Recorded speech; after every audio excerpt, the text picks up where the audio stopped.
Welcome to Devakshar. Today is Ramakrishnananda, Swami Ramakrishnananda, the direct disciple of Sri Ramakrishna, his birth anniversary. He was born on Monday, 13th July 1863 in Ichapur village, Hooghly district, West Bengal. Now, Sri Ramakrishnananda came to Sri Ramakrishna only later when he was in college. So, firstly, he was born here, and his father was a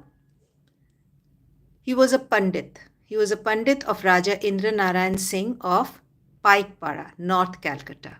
His name was Ishwar Chandra.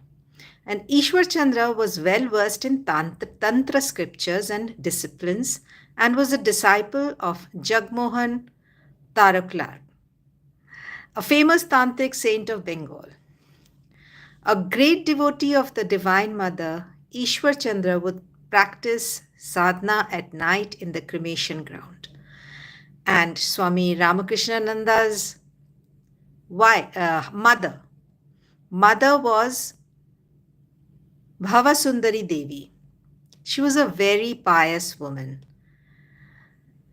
And Shashi, that was his name, Shashi Bhushan, Swami Ramakrishnanandaji's name, pre-monastic name rather, in a very spiritual surrounding by his orthodox Brahmin parents. Ishwar Chandra worshipped his family deity daily, performed elaborate Kali worships, and he taught Shashi Maharaj also, or Ramakrishnanandaji, to do so. Now, Ramakrishnanandaji was a very good student, so he passed his examinations very well and he went to college in Calcutta. He had a wonderful academic college career record. His special subjects were Sanskrit and English. He joined the Brahmo Samaj and was very much inspired by Keshav Chandra Sen. Now, Shashi and his young friends first heard about Sri Ramakrishna from Keshav Chandra Sen, who spoke highly of the saint of Dakshineshwar. The young boys said to each other, if Keshav Chandra Sen, whom we honor so much, shows such great reverence for this Paramahamsa, there must be something extraordinary in him. So hunger for God made young Shashi restless, and Keshav inspired him immensely, but could not fully satiate his spiritual hunger. So one day, on October 1883, Sharat Maharaj and Shashi Maharaj and some of their other friends went to Dakshineshwar to visit Sri Ramakrishna. They found the master seated on a small couch. He received the boys with a smile and asked them to sit on the mat on the floor. He then asked their names and where they lived and was pleased to know that they belonged to Keshav's Brahmo Samaj. At first sight, Sri Ramakrishna recognized Shashi and Sharat as his own. Sensing their spirit of renunciation, the master said, bricks and tiles, if burnt with trademark on them, retain those marks forever. Similarly, you should enter the world after advancing a little in the path of spirituality. Then you will not sink in the mire of worldliness. But nowadays, parents get their boys married while quite young and thus pave the way to their ruins. The boys came out of school to find themselves fathers of several children, so they run hither-thither in search of jobs to maintain the family. They become naturally anxious to earn more money and therefore find little time for God. Then, sir, is it wrong to marry? Is it against the will of God? Asked one of the boys. The master asked him to take a certain book down from the shelf and directed him to read a few passages. So the master would do these kind of things often with the boys and see how much they could understand. Sri Ramakrishna asked Shashi whether he believed in God with form or without form. Shashi replied frankly, I am not certain about the very existence of God, so I am not able to speak one way or the other. This simple and direct reply pleased the master very much. When the boys took leave of him, the master said to Shashi, Please come again alone. After the first meeting, Shashi felt an irresistible attraction for Sri Ramakrishna and he began to visit him frequently. After I had listened to Sri Ramakrishna, he later recalled, I had nothing more to say. I did not have anything to talk about.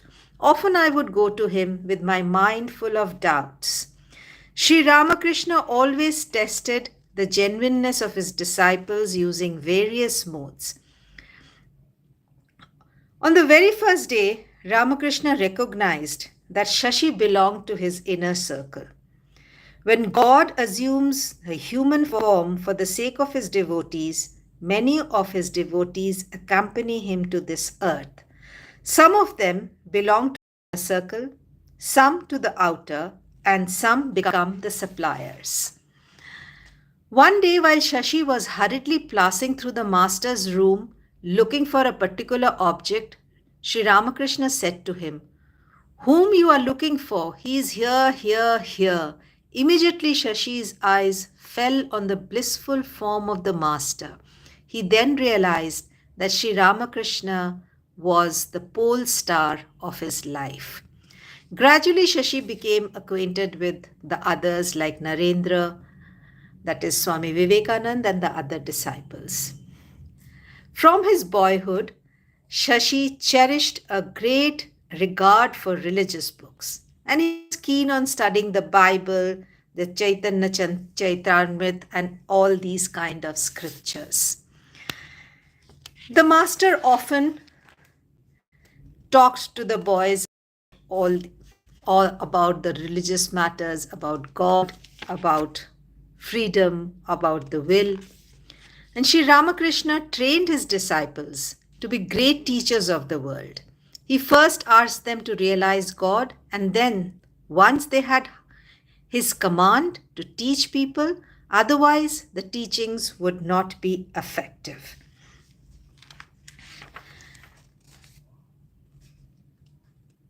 Swami Ramakrishnananda ji was very devoted to his guru, Sri Ramakrishna. He regularly visited him, and while Sri Ramakrishna was very ill, he nursed him throughout.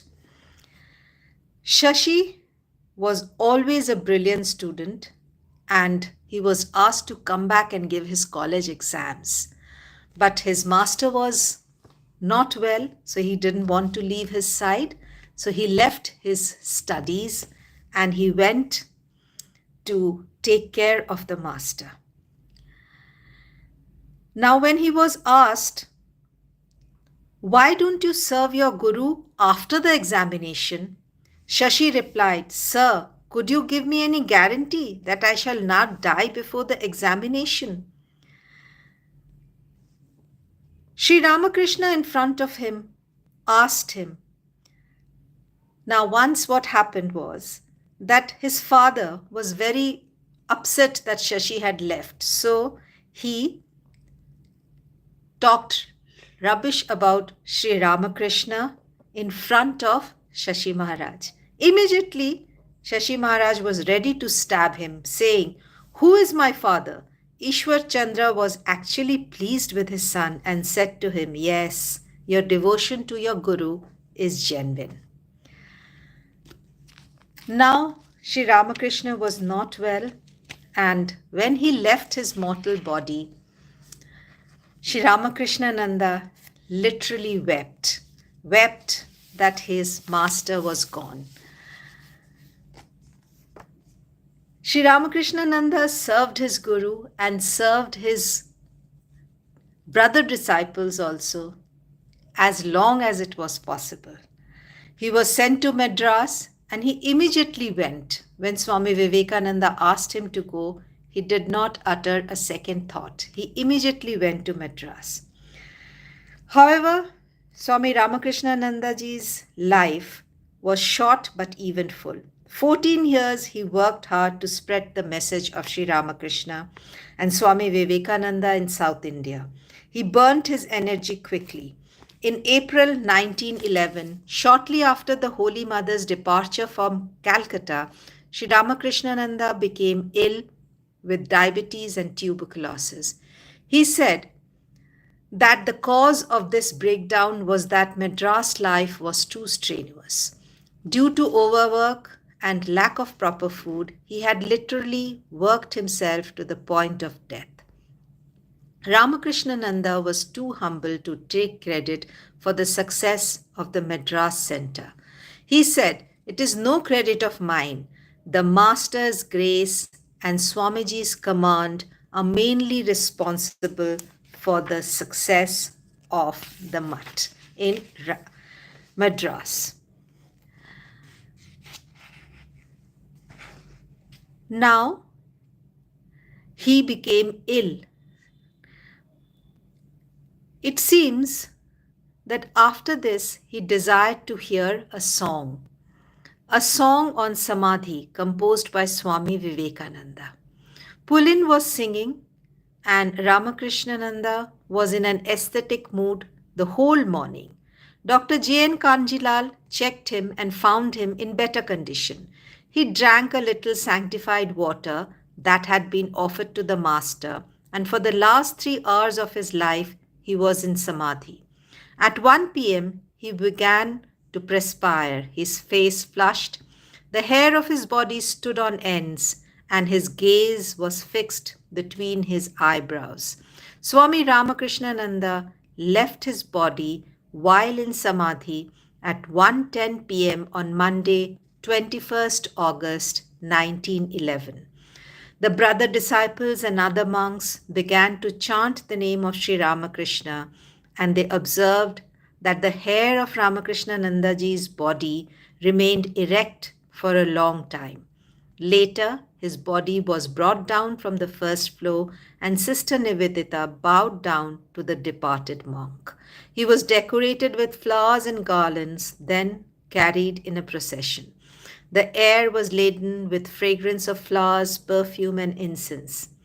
A Sankirtan party led the procession. It first stopped in Kashipur Garden House, then at the Kashipur cremation ground, and crossing the Ganges, at last it reached Belur Mutt. Ramakrishnanandaji's body was cremated on the bank of the Ganges at the southeast corner of the Vivekananda temple. Hope you enjoyed today's episode. Stay tuned to Devakshar, like and share our videos, and do subscribe to our channel. Thank you so much for being with us. Namaskar.